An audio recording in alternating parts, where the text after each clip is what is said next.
So that is the end of requirement 2. We're going to move on to requirement 3. And we're going to, yep. So after we finish, so we've got 5 requirements we have to go through. 5th requirement is nothing we're going to do here today. So we're about 3/4 of the way through because most of the stuff is in requirement 1. We're going to do requirement 3, then we'll take a short break, and I'll show you around, and we'll go out and check out the sim, and then we'll come back to finish up. So in this section, there's 4 things we're going to learn. The first is the function and importance of lights on a vehicle.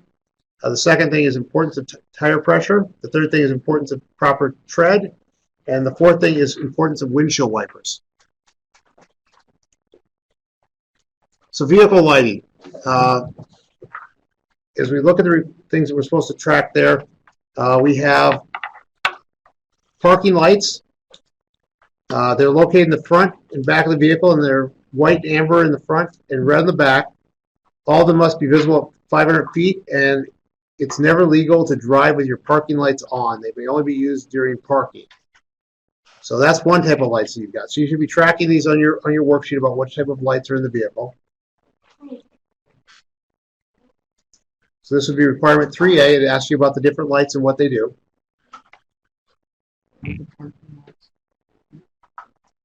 The parking lights are designed to make your vehicle visible when it's parked alongside the road. So where do you put everything? So there's 3 sections in there, one of which is what is the lighting type. In this case, the first one is parking lights. The second item is what's its function, and it's to make your vehicle visible. And why is it important is the third thing you have to put in there.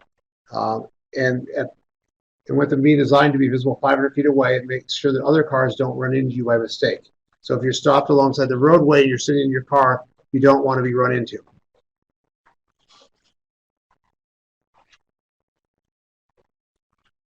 Next up, we have low beam headlights. Low beam headlamps provide a light distribution to adequate to give forward and lateral illumination. So basically, it allows us to see around us without blinding people in front of us. So they avoid excessive glare. They must be turned on when it's dark or when it's raining.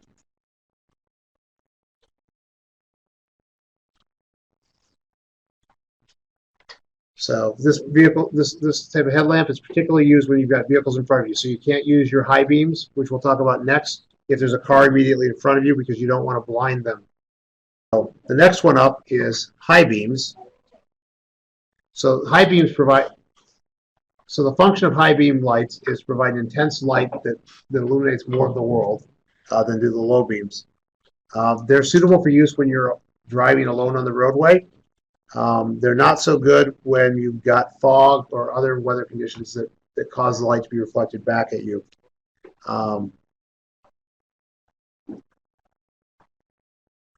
They're often used in times of very low visibility when it's very dark out, so you don't necessarily use them at dusk when you might use low beams.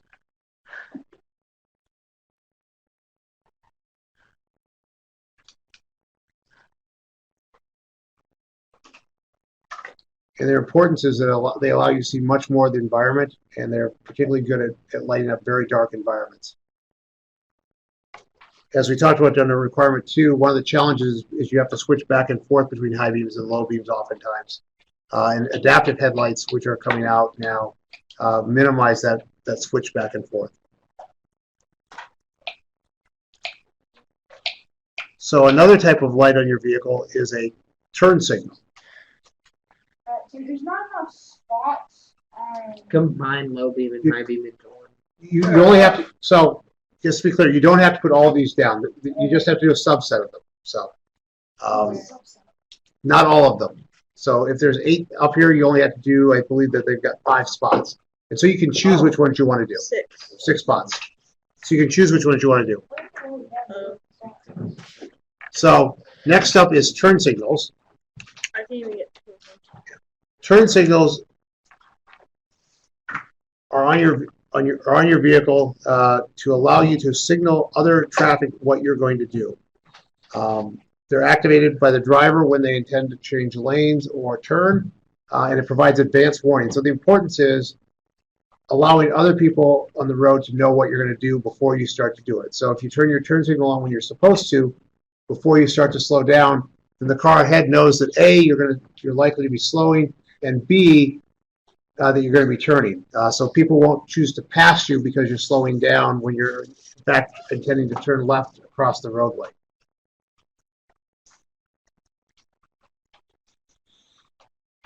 So the next up is hazard lights. They're activated by the driver again, and they flash the lights warning surrounding traffic. These are turned on by the driver when you're driving slow. So let's say your vehicle is having a problem and you can't go as fast as surrounding traffic. Your hazards are on to warn other traffic. You may also turn them on if you're parked on the side of the interstate or a roadway to let other people know that you're there and you're stationary. And so what their intent, their function is to alert other traffic. Their importance is that they help avoid you being hit by faster moving traffic.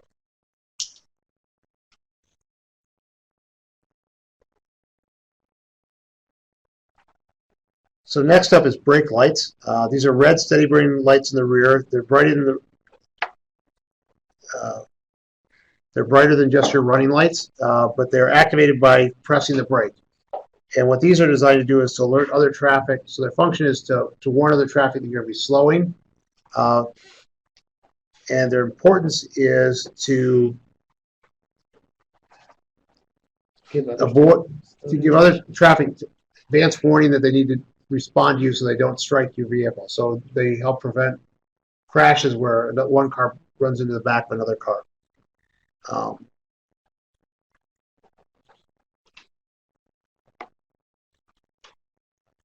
And the last type of light we're going to talk about is a license plate light. It has little to do with safety, but has more to do with the fact that your license plate needs to be visible to law enforcement. So these are lights that are on your vehicle that illuminate your license plate so that law enforcement can identify which vehicle you are. In most states, it's against the law to not have a license plate illuminated on the vehicle, and so that's an important thing to keep in mind. Yes, sir. What's the importance? Of the license plate light, it helps you comply with the law because it's illegal to drive without them. But the importance is it allows law enforcement to know which vehicle is being driven. So you can know which vehicle to pull over? Potentially. Or for traffic. Okay.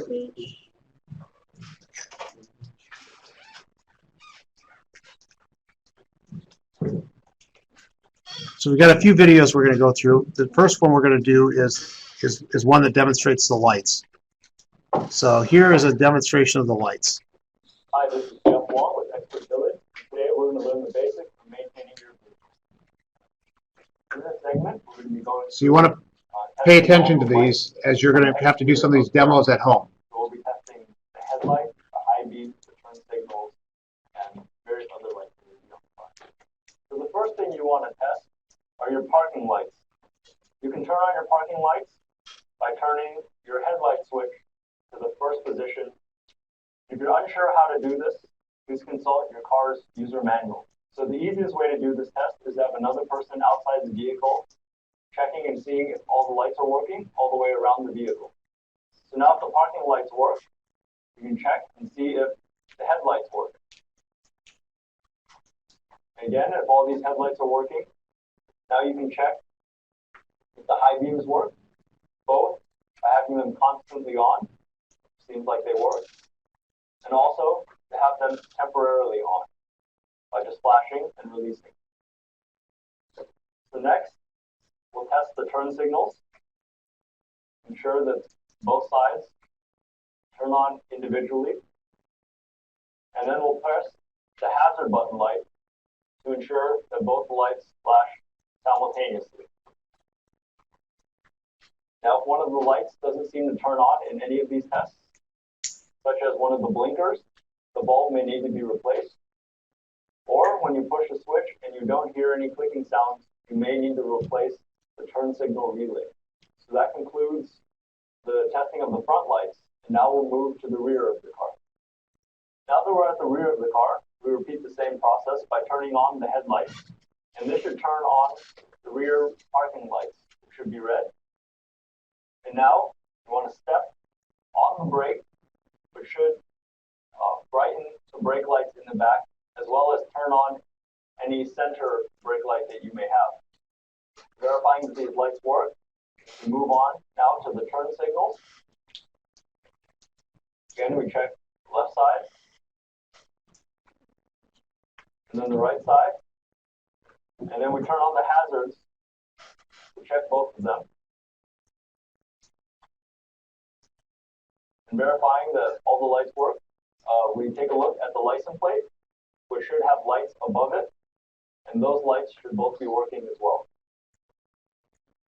Last but not least, don't forget to check that your horn is in working condition.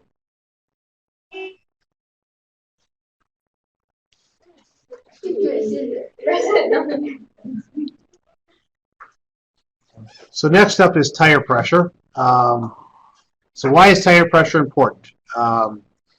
Because if you have like the right pressure, if you like one side's off, Okay. So if you don't have the right pressure, then your car's a little unbalanced. If your one tire's flat, it could ruin the tire. Yep. And also your rims. Yep. If a tire is flat, it could affect the life of the tire.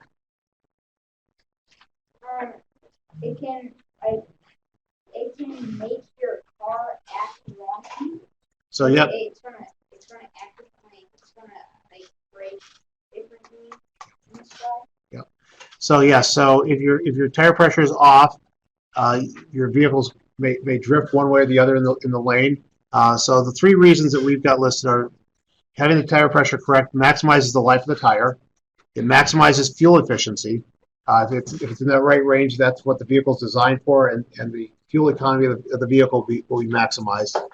The other thing it does is it improves handling and braking distance. So it improves your ability to control the vehicle and to stop at the right distance. So we're going to learn a little bit about how to check and see if you've got the right tire pressure.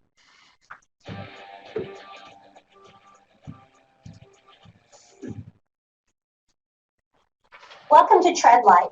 I'm Darlene. And I'm Chris. Today we're really putting the pressure on you. We're taking it off, so to speak. Today's topic is on tire pressure. It's all about how much air to have in your tires, how to measure it, and to make sure you have enough. Maintaining the right level of pressure is super easy, quick, and essential to maximize your vehicle's performance. Proper tire pressures can improve your tire life, give you better steering response, increase fuel efficiency, and provide an overall optimal ride. But enough talking shop. Let's get to it. Let's start with the gauge. We have a stick gauge, a dial gauge, and a digital gauge. They all have their benefits, but whichever one you choose, it's important to always use the same one so your readings are always consistent. We're going to start with the stick gauge today. It is the most common. First thing we need to do is find out what your vehicle manufacturer's recommended tire pressures are.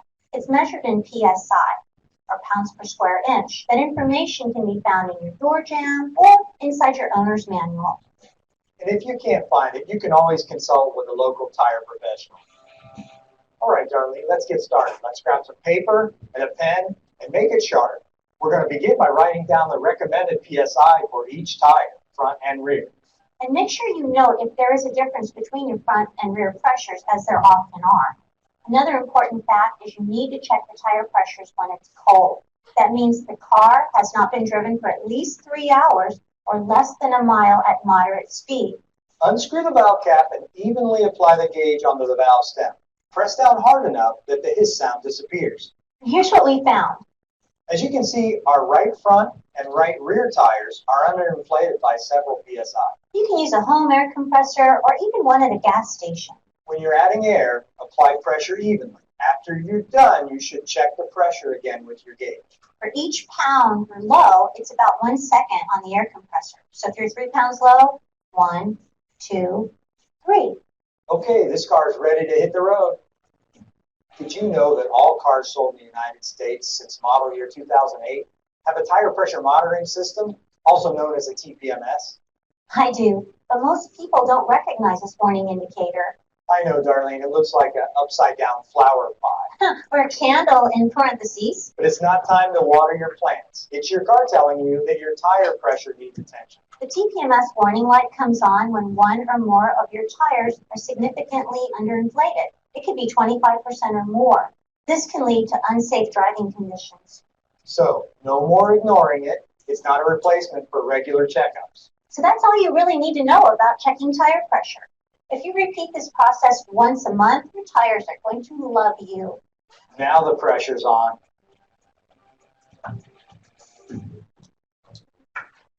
Okay. Next up, we're going to talk about tire tread, which is number 3C. So tire tread is critical for gripping the road. Less road friction requires more tread depth. So when we have rain or snow, we need deeper treads on our tires. Insufficient tread is a serious safety concern. It can affect your ability to stop safely. There are some measurements here that are on the page that kind of give you an indication of what you need to be concerned about and when you might need to replace them. More than 30 seconds is very good. Less than 30 seconds, the tire is legally bald. And then you've got a mixture in the middle about where you might have concerns with snow, rain, or maybe need to start thinking about shopping for a new tire. So we're going to talk a little bit about how to check the tread on your tire.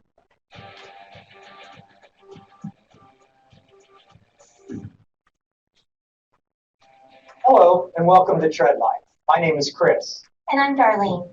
Today we're talking about tread wear. Heavily worn tread can prevent a tire from performing as engineered and designed and can lead to unsafe driving conditions. Tread depth, or the part of the tire that actually touches the road, is measured in 30 seconds of an inch. The average tire starts out with 9 to 11 30-seconds of an inch when new. Bridgestone recommends that a tire be replaced when any portion of the tread is worn down to 2 30-seconds of an inch. Tires have wear bars that are built in and run across the surface of the tread. Anytime a portion of the wear bar touches the surface of the road or is even with the tread of the tire, it's time for replacement. And we're going to show you a simple way to check and see when it's time for the replacement. And it only costs a penny. Let's start with a new tire. Simply take the penny with President Lincoln's head facing down and insert it into the tread groove. If any part of President Lincoln's head is still showing, you are within that 2 30-seconds threshold. Now let's try the same test on this used tire. If you can see Honest Abe's entire head, it's time for tire replacement. Your tread is not deep enough. Uneven tread can be a sign of underinflation, overinflation, wheel misalignment, or a handful of other things. You should definitely get your car checked out. Remember, if any part of Mr. Lincoln's head is visible at any groove location, it's time to replace those tires. Who knew peace of mind only costs 1 cent?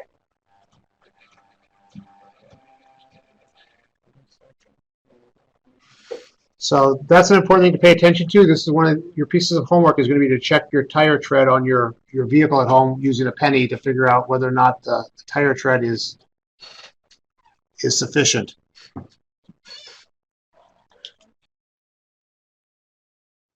The last thing we're going to cover is visibility through the car windows and why it's critical. So there are many issues that can affect your ability to see through windows. Most of them environmental: rain, snow, sleet, ice, mud, and backsplash from passing vehicles. This last one's one people often forget, but as you're driving down the road and you got a wet road in front of you, particularly around heavy trucks or larger vehicles, you get a lot of splash up, making it difficult to see if you're not prepared for it. And so how do we deal with this? Well, the most critical way is with windshield wipers. And so what they do is they clear the windshields during these environmental events such as rain, snow, and sleet, but they also remove dirt, mud, debris from the window. So if things are popping up, they're a little bit more challenging. They're also designed to do that. And where the problem comes in is if your windshield wipers are not up to date and working properly, then you can't adequately clear that. And if you can't clear your windshields, then you actually can't see what to drive. And so we'll talk a little bit more about that in your homework, but that is some of the important information related to visibility while driving.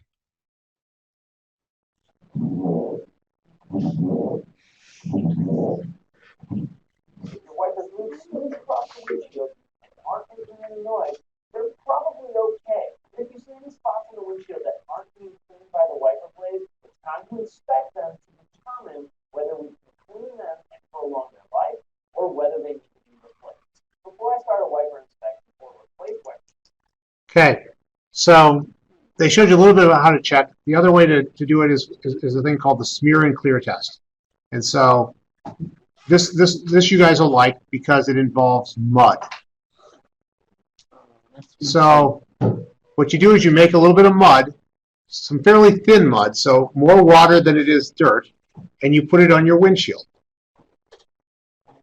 And then what you do is you use the windshield wiper to clear that mud off. And it should be able to clear it in 3 passes, assuming you don't put too much mud on. So you want to put a little bit of mud on this windshield, and then you want to use the windshield to clear it off. And after 3 passes of the windshield, it should be clear. That is called the smear and clear test, and you can use that on your windshield. That is going to be one of your homework assignments. And so now we've wrapped up most everything related to requirement 3, but there's some homework you have to do to demonstrate that you've kind of taken to heart the concept we've talked about. The first one relates to the markings and lights, and what we want you to do is be able to demonstrate with a parent or adult leader how to turn them all on and off and make sure that they're operational. Next, we're going to want you to check tire pressure. And so you're going to want to be able to demonstrate that you can locate the tire pressure and check the tire pressure on all the tires on your vehicle. Next up is checking the tire tread depth and making sure that it's adequate. So we learned some ways of doing that as well. And we'll have you go ahead and demonstrate that. And finally, we're going to work on visibility, and we talked about the smear and clear method with the adding the dirt to the windshield. And you're going to want to demonstrate that the wipers on your vehicle are adequate and can clear the dirt/mud off your windshield. And what you're going to do to wrap this up is you're going to describe your experience in your Merit Badge workbook and talk about anything you observe. So if you found a problem with your tire tread or with your windshield wipers, kind of document that so that we know what you observed.